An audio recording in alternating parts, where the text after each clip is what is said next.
Welcome to the Do Good X podcast, a sanctuary from the entrepreneurial grind. Hosts Kimberly Danielle and Stephen Lewis, advocates for impactful entrepreneurship, guide you on the path where purpose meets business. Join us to slow down, reconnect, and explore the challenges of under-resourced entrepreneurs, uncovering the unique journey of building businesses that make a difference. Now, your hosts.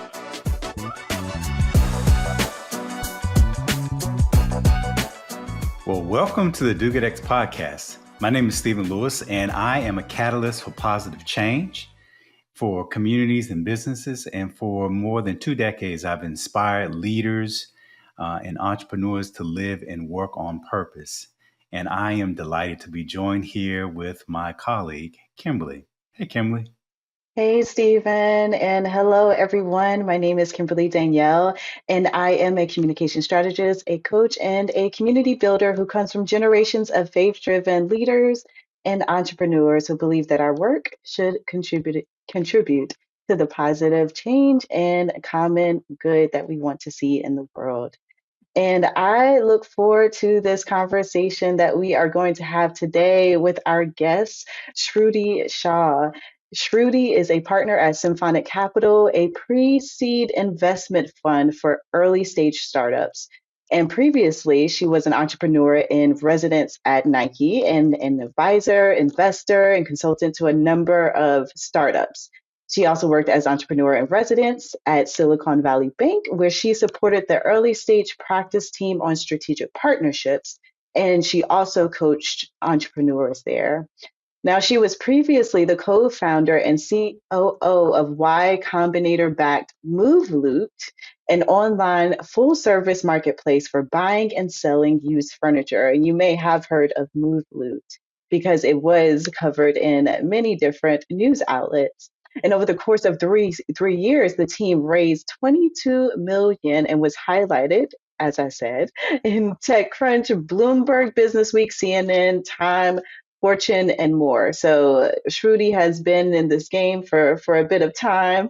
Shruti has been honored by Forbes as the 2016 30 Under 30 recipient in retail and e-commerce specifically, and the Aspen Institute as an Aspen Ideas Festival Scholar in Reimagining Capital.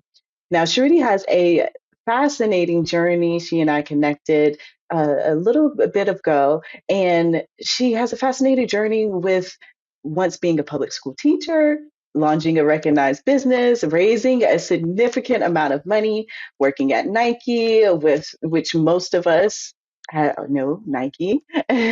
She has been an advisor, consultant, to now being a partner at a fund. So she has a wealth of experience and knowledge in different areas and aspects of business and entrepreneurship, and even connecting with people and communities as a school teacher.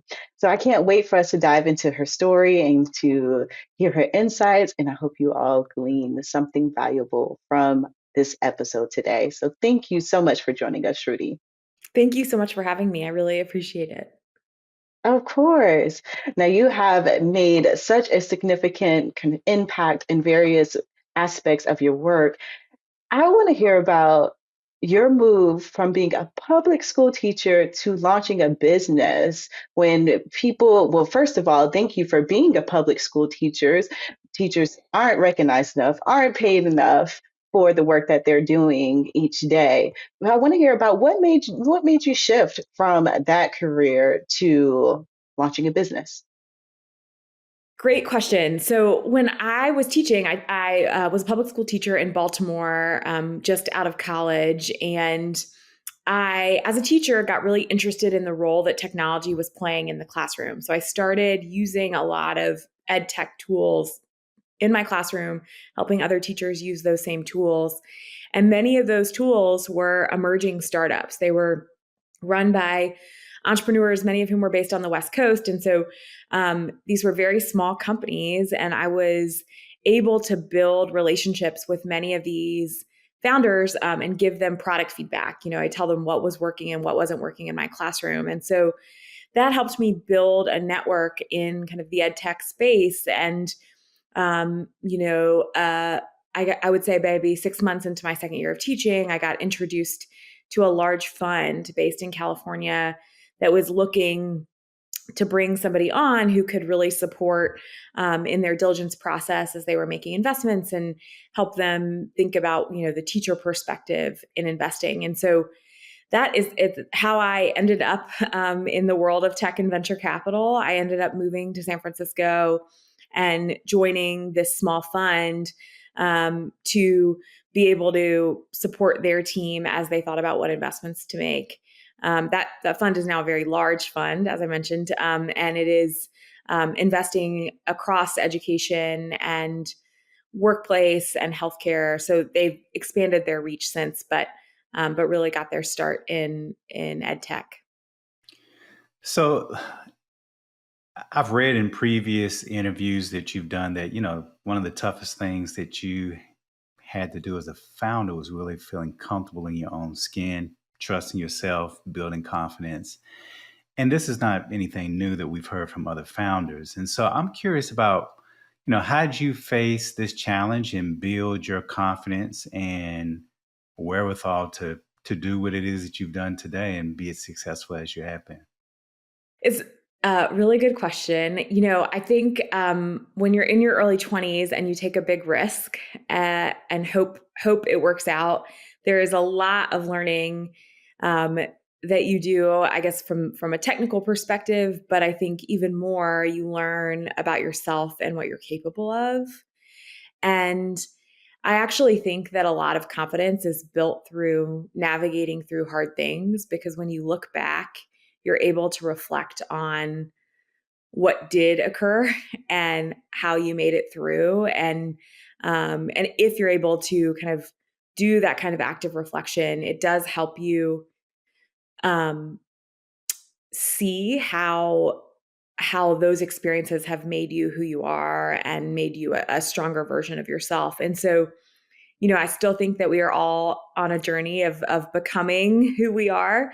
And I think that what starting a company at that age taught me was, first, I think I developed awareness around how much I didn't know and how in over my head I actually was. And so there was an element of being able to, really try to get out of the way and hire people with a lot of expertise, and realize that, in that moment, my job was to be one of the holders. I had 3 co-founders of the vision for this organization, but that I also needed to spend as much time learning as I possibly could. And then I think over time, you start to develop confidence because you're learning a lot, and you're learning a lot from the people that you bring on your team and figuring out how to support them. And, fast forward 10 years later, I think that is an experience that kind of forced me to get really clear about who I am and what I value and what I'm capable of. And I think that's kind of that was a big piece for me in becoming really comfortable with who I am and what's possible for my life. Mm. So clearly, you gain some level of confidence in being able to raise such a significant amount of money for the company that you co-founded, Mootloot. And I do know that, some years later, it was acquired and you exited from that business. So can you talk a little bit about what led to that business decision, that strategic decision, and what was most important in you negotiating your exit? Those are great questions. And I should first start by saying that Moveloot did have an exit, but it was not a great exit. And part of that was that we ended up changing our business model pretty late into building the business. We'd already raised a lot of money. And the hope, I think, was that we would be able to grow faster by getting out of the warehousing business and instead basically providing a digital platform to help people buy and sell their used furniture, and then connecting them to people that would do the pickup and delivery. The challenge with that pivot is that we had built a product that people really loved, and we had an incredibly loyal customer base. About half of our buyers are repeat buyers. About 60% of our sellers are repeat sellers. And so when we presented all of these customers with a new experience, as you might imagine, many of them felt alienated. And so we needed to have a better strategy in place to acquire new customers. And we made this pivot around the same time as some really large competitors entered the space with huge marketing budgets and a lot of opportunity, including, I should add, we predated Facebook Marketplace. So Facebook Marketplace is, now fairly mainstream. But at the time, it had either just launched or was kind of in the beta phase of being rolled out. And so I think it was a lesson in perhaps, I think in startups, we move very fast. And I think sometimes you figured something out, and what you really just need is time and space to get the unit economics right, to be able to scale sustainably and thoughtfully. And I think we didn't feel like we had that luxury. And the exit ultimately was, effectively a fire sale. We sold pieces of the business. And we did that because we didn't have the right strategy for acquiring that new customer. I think if we could do it again, I think there would have been some more thoughtfulness around, did we actually just need to raise a small bridge round to get the business to overall profitability? We were unit profitable in all of our individual markets, but needed to become overall profitable as a business. I also think there are some lessons around, how much venture capital you raise in the first place. Like, I think we see raising money as the goal. We were fortunate to have raised quite a bit of capital to scale our business. And I say this from a place of incredible privilege, but I think that there are many ways to build a business, and venture capital is not always the right way or the only option. And so considering different paths for kind of the types of financing you might need to really scale is incredibly important.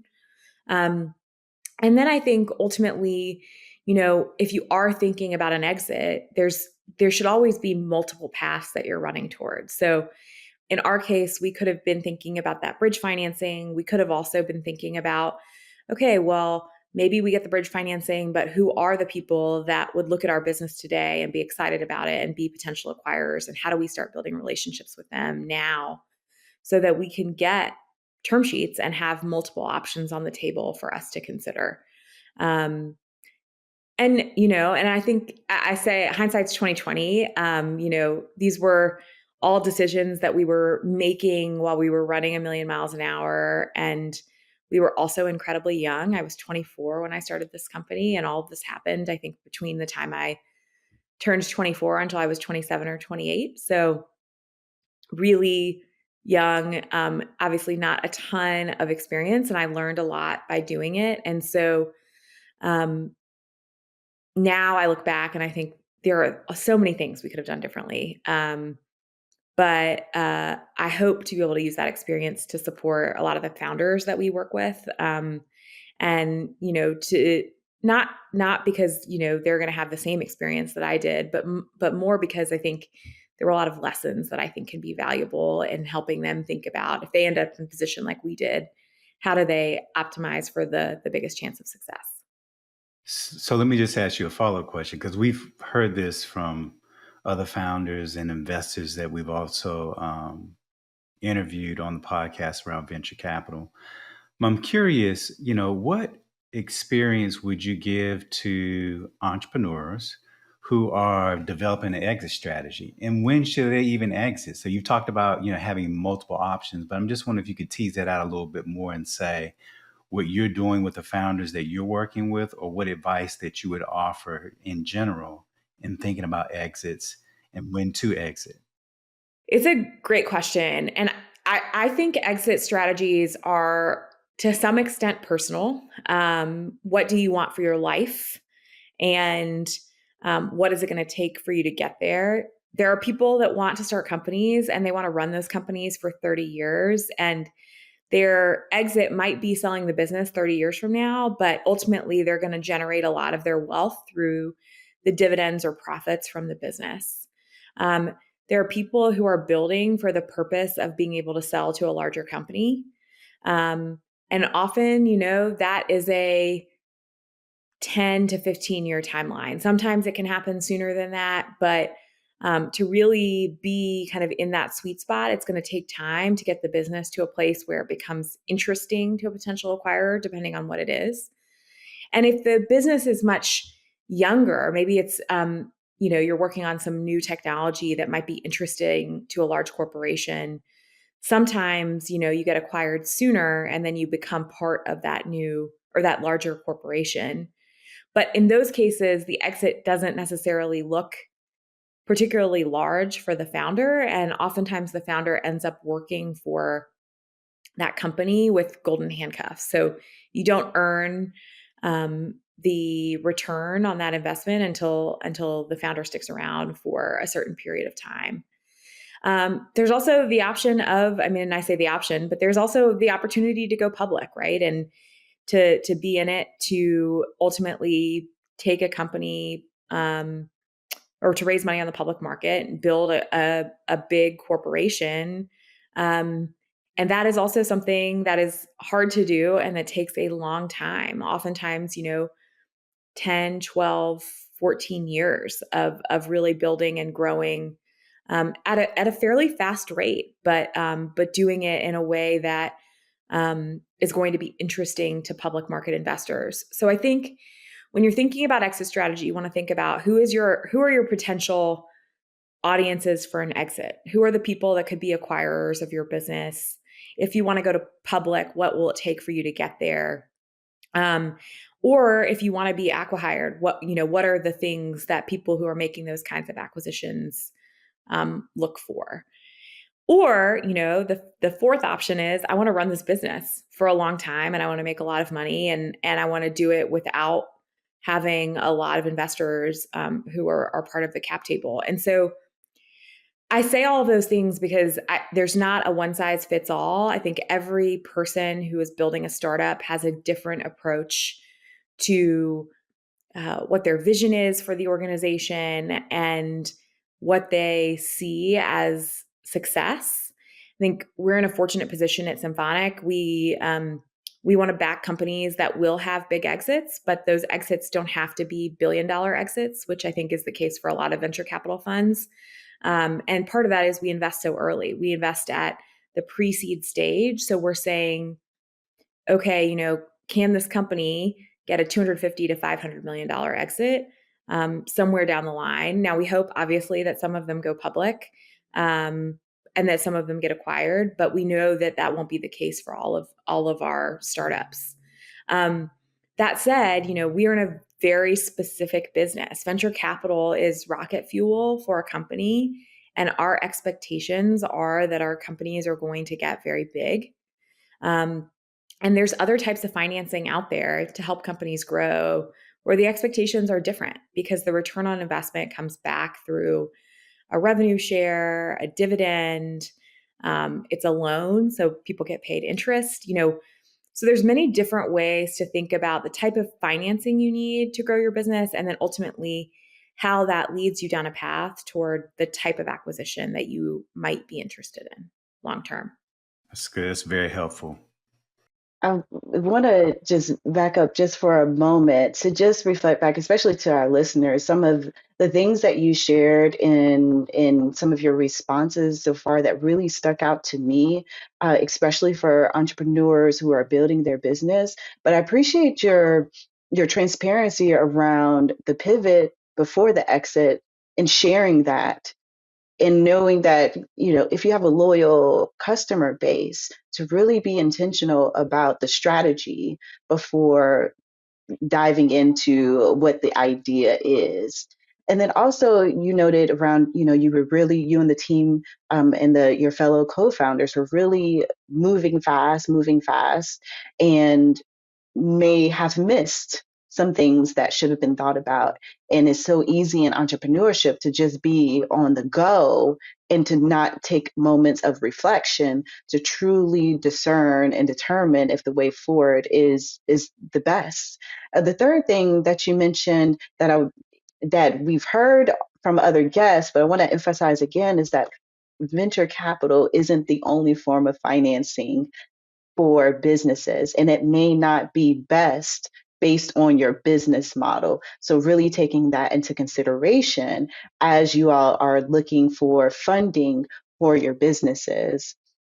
And this piece around exit strategy. Every exit is different. Every exit looks different. So having that internal conversation with yourself and reflection on what do you desire in addition to what's best for the business. But I just want to make sure that if you're tuning in, you're not missing these kind of nuggets that Shruti is sharing with us. And given your reflection and what you have shared, Shruti, about what you've learned on the journey, I want to hear more about what you're taking into your role as partner at Symphonic, given your experience as an entrepreneur. This is something I think a lot about, because I think that I see my role and becoming an investor, sitting on the other side of the table, in so many ways has been a shift for me, because I still very much identify as a founder.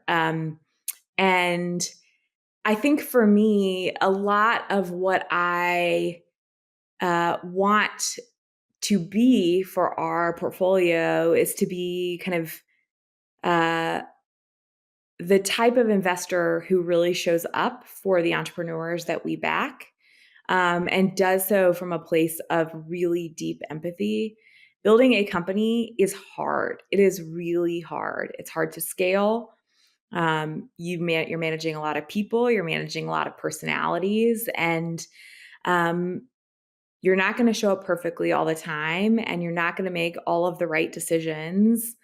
And sometimes I think you're not sometimes, I think oftentimes you're making decisions about what to do with limited information. You don't have all of the data or all the information. And so you basically have to piece together, what you think might be possible, especially in the early stages of a company, because you just don't know. The company hasn't been around long enough. You don't have enough data. And then you start to get a lot of advice, right? Founders talk to other founders, they talk to investors, they talk to customers, they talk to so many people. And I think the hardest part about being an entrepreneur is separating the signal from the noise. So how do you tune everybody else out? I'm not saying don't ask people for advice, right? But how do you find the stuff that sticks and make sure that you're staying true to your vision and what you believe is possible and what you know about your customer? And so I think as an investor, those are kind of the values that I try to lead with. I try not to be the kind of investor that says you need to do this or else, right? I think I ask a lot of questions. I want to listen well. I want to brainstorm, what are 3 or 4 possible different paths we could consider here? What are the things we need to test? Because I think the other thing that is really cool about the early stages of a business is that it's like an experiment. You have this opportunity to try a bunch of things and see what sticks. And so there's this other element of, and I've talked to a number of our founders about this, it's like holding everything loosely. Because what you believe might be the case today, you may discover a year from now is actually not what helped you get the business to where it is a year from now. And so you have to have an openness to understanding the customer and the market and adapting to try to meet those needs. And so that's another thing we talk a lot about with our founders, is just how do you keep building, but do it from a place of knowing that things change, markets change. You could be in the middle of a global pandemic, and are you able to adapt? So I think, to answer your question, I really feel my role is to be a cheerleader for a lot of our entrepreneurs and a supporter and a thought partner. And then also, holding the idea that like of being accountable, being an accountability partner.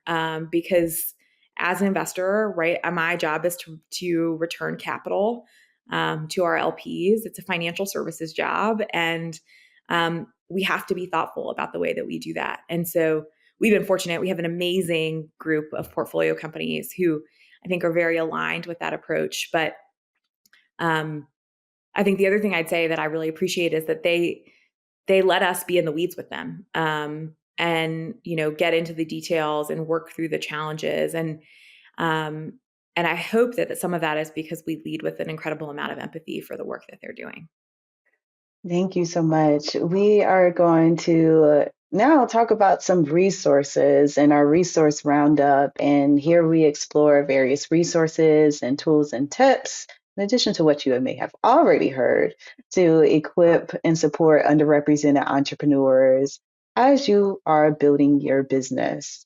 And so our first question for you, Shruti, is what are 1 to 3 key resources that are valuable for entrepreneurs who are building business and validating their product or service? Oh, great question. I think there's a few resources that I would point you to. The first is there's a platform called Outset AI. It's really valuable for helping you develop consumer insights and understand your customer. So I would highly recommend that to a lot of founders.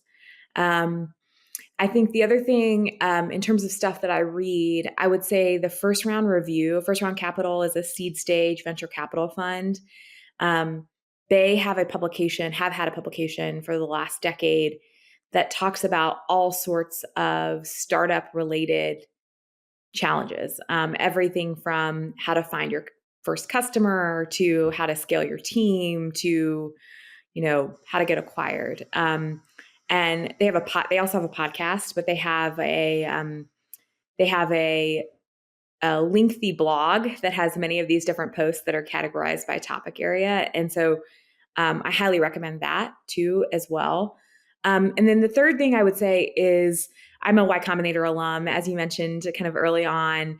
YC Startup School has tons of video resources for founders that I think, particularly in the early stages, are really valuable around getting really clear about who your customer is, and what they want and need, not because they're going to tell you what to build, but because those insights will help you figure out what you need to build. And I think that's a really important distinction. I think often when people say talk to your customers, the assumption is that your customers have the answer for what needs to be built. Actually, like, your magic as the entrepreneur is to take the information that customers are giving you or potential customers are giving you about their pain points and turn that into a product. So you were able to raise 20 million for the business that you co-founded. And so my question is, if a founder was exploring funding options for their early stage startup, where should they begin and what resources should they explore? Yes, great question. I think there's a ton of resources out there. I mean, I think step one is to get really clear about how you want to build your business. Is this a venture-backed business that has the ability to scale quickly into a multi-$100 million business in 10 years if you raise venture capital? Or is this a business that's going to grow more slowly? That I think will help you figure out, do I go down a path for venture or do I go down a different path where I might explore debt financing or revenue-based financing or some of these kind of other structures. Crowdfunding is another example of this, where you could potentially get just individuals who might be excited about your business and structure maybe a dividend or a revenue share with them. I think, in terms of where to start, there's a lot happening in kind of the fundraising environment. But I think if you've never built a company before, but you have kind of expertise in what it is that you're building or kind of a unique understanding of your customer, I think there's huge value in some accelerator programs. Not all accelerator programs, but I think the YCs or the Techstars or kind of insert accelerator program here that might be also providing you investment for your business, which will give you some time to start to understand your customer, give you some of that initial capital infusion, and hopefully connect you to some folks that will be valuable as you scale your business, whether that's customers or potential investors, all of those things. So I think that's often a really good place to start. I find that particularly if you don't have a network of folks that can provide capital in the short term, that often that gets you at least sort of on a playing field with your business, at least initially. And then I would also say thinking through are there low-cost ways or low-cost tests, right? Because the cost of starting a business 30 years ago was really high. Today, it's relatively inexpensive to get a website set up, to do some initial user testing. I think my challenge to a lot of founders is what can you do with very limited resources to just test the product and see if people are willing to pay for what you're building? Because there's another way to grow, which is maybe getting some of that initial capital through an accelerator program, but can you grow with the revenue that you're earning? Because you're being really thoughtful about the pain points of the customer and you're able to start charging for the product immediately. I think we have entered a new era of company building. The last cycle, the cycle that I think I built a company in, was very focused on raising a lot of money and worrying about profits later. And I actually think we've swung back now in the other direction.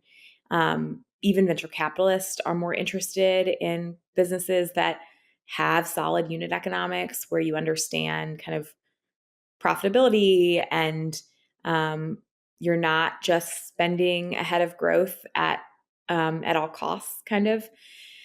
And so all I can say is that I think the funding environment is not accessible to everyone, and it is deeply unfair. And it's something that, we think about all the time at Symphonic, and also want to do something about.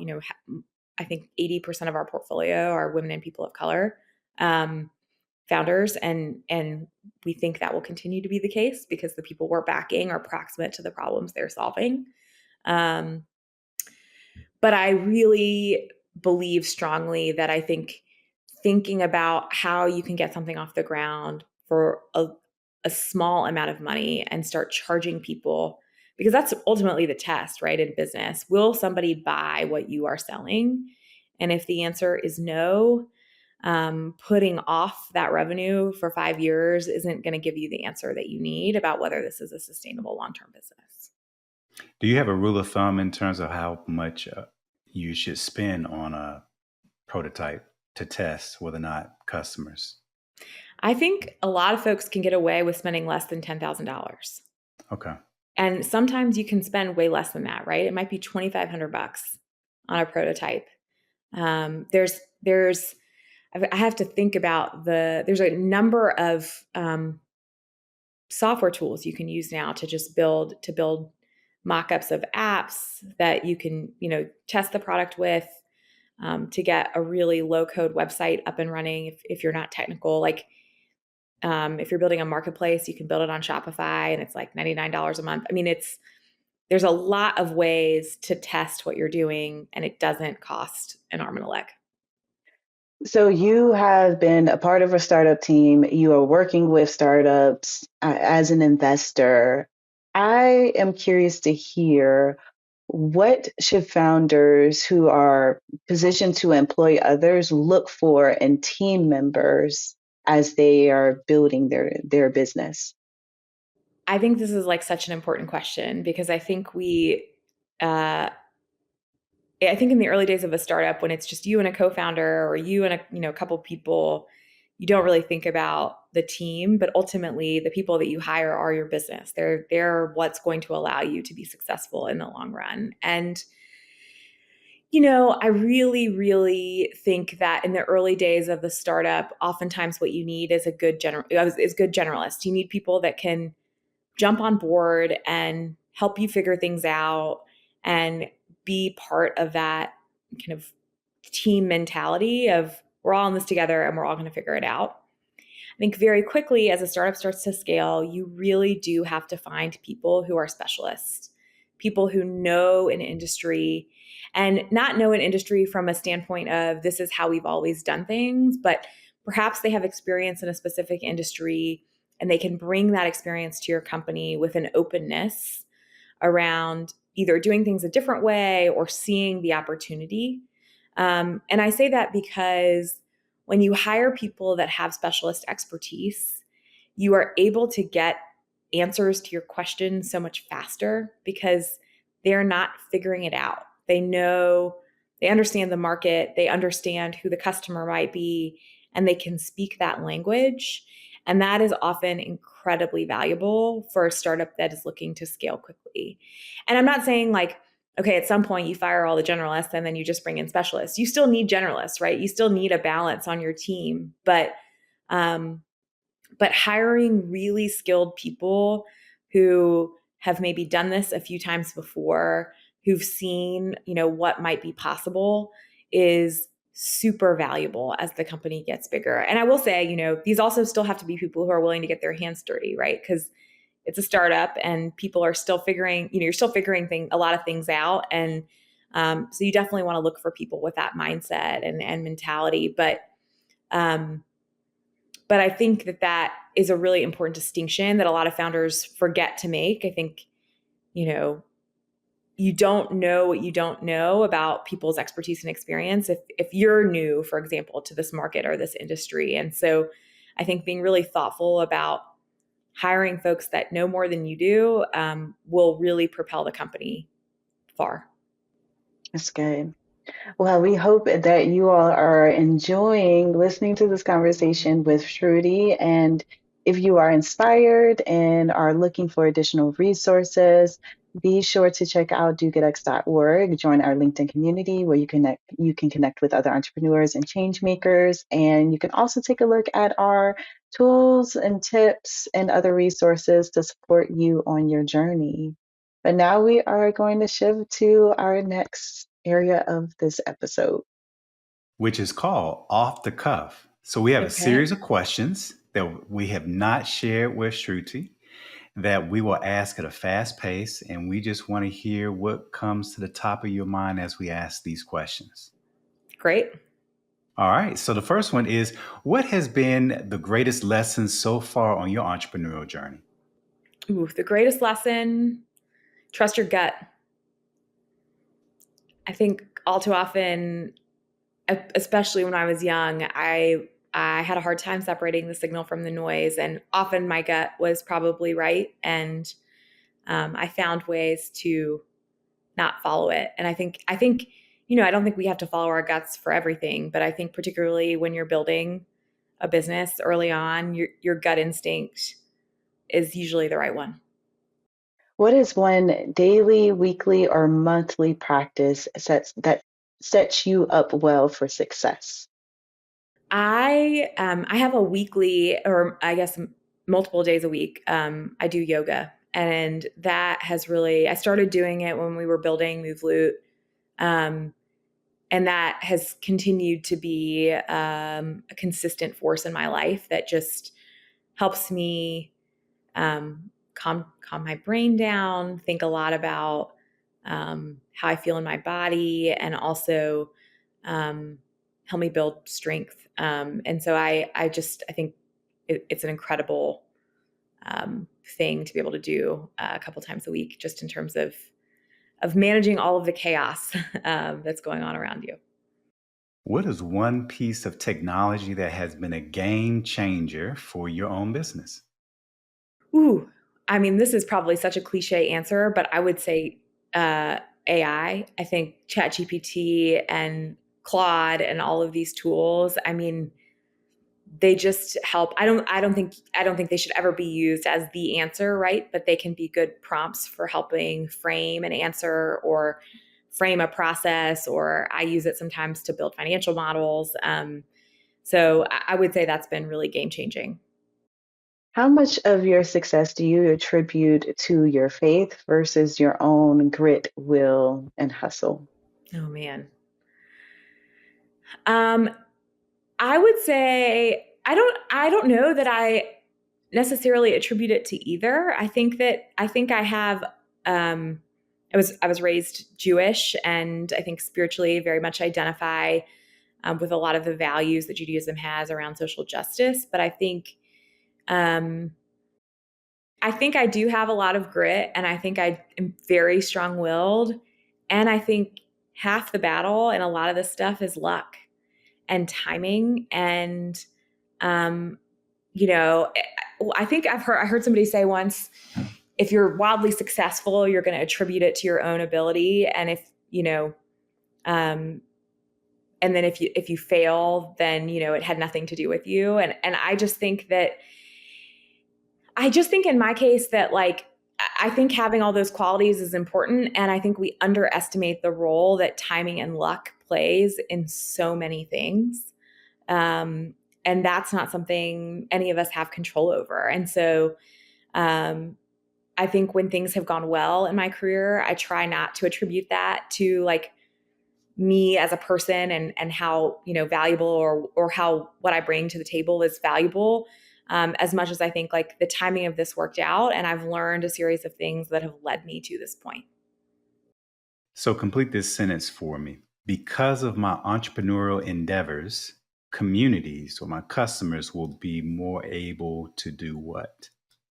Ooh. Well, when I was building a company, I would say, um, because of my entrepreneurial endeavors, it was really helping people recycle their stuff, which I think was really valuable, so that their things were not ending up in landfills. I think now, when I think about the entrepreneurs we back, my hope is that our support. So sorry. My hope is that our support um, of these companies is ultimately going to lead to better access to health and healthcare, an opportunity to build wealth in many cases, and then hopefully also an improvement in how we bounce back in the face of climate change. Well, thank you so much, Shruti, for joining us and for the work that you're doing at Symphonic Capital and really supporting founders, especially women and people of color who are building businesses and want to do good in the world. So we appreciate you taking the time to connect with us here on this podcast and to share your wisdom with our listeners. Of course. Thank you both so much for having me. Yeah, it's great to listen to your story and seeing how you have evolved, and now you're on the other side of the table, investing in people that are trying to do what you have done successfully. So thank you. Thank you so much. Well, that was a great episode with Shruti. It was. Yeah, I appreciated that conversation so much. Yeah. So today, Stephen, I want to ask you, how do you bounce back from what you might perceive as failure?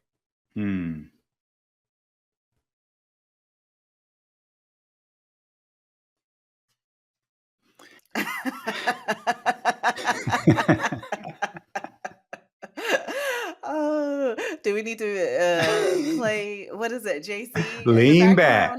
Lean back. Brush the dirt off your shoulder. Yes. No, but seriously, I think part of what I think about, this question makes me think about, is how failures, or maybe what we perceive to be losses, how we can shift our perspective around them. That really they are lessons for how we can improve, or they're lessons for what we do not yet know, what we have not yet figured out, what we haven't established a solution for. And I think if we can hold a posture of being in a learning mode in that regards, then that can shift maybe the way in which the failure may sit or may feel, maybe not in the moment, but maybe have a little bit of hindsight to say, oh, well, you know what? This is really a lesson and an opportunity. But I think, again, to bounce back from it, I think you got to be able to have a little bit of space to get perspective. And I think if you can shift your perspective of how you view it, not as something that you've actually failed in, but it actually is a lesson for you to learn and to grow from and to maybe figure out what you need to do different, then I think it can be really instructive for how you move forward and you encounter the next opportunity to move into a classroom in your entrepreneurial journey of learning from your losses or your failures. So that's what I immediately would say. What would you say? Well, I completely agree with that. For me, it's very much similar in that I'm looking at what is it that I need to learn to get me on the path that I'm supposed to be on, whatever Yeah. that thing is that I think I failed at. And I also allow myself to feel my feelings, whatever those feelings are, but to not sit in that. That's right. So whether that's okay, the next 10 minutes, let me just get all of this out in whatever way I choose to do so, or whatever that is. But it's not going to be days That's right. of sitting in that, because that is not beneficial to my mental well-being or to moving beyond that perceived failure to really get on the path that I'm supposed to be. So, but there is a release that can happen in allowing myself to feel those feelings for a moment, and then to be more to have a more deeper reflection of, okay, this happened. What is the wisdom that I can gain from this? What are the insights that I can gain from this? And what is my plan of action now moving forward? What is the next solution? And hopefully, in each, well, let me say this, I have found that in each perceived failure or failure that I've experienced, I think I do become more resilient and better at navigating failure with each experience. And so for me, it's not about avoiding it, because it's going to happen. Things happen in life. It's about, how do I manage myself and my way forward when it does happen. Yeah. I So mean, that's what I would say. yeah. And I would just say, for those of you who are listening in, I think it's wise to expect on the entrepreneurial journey, you will encounter disappointment.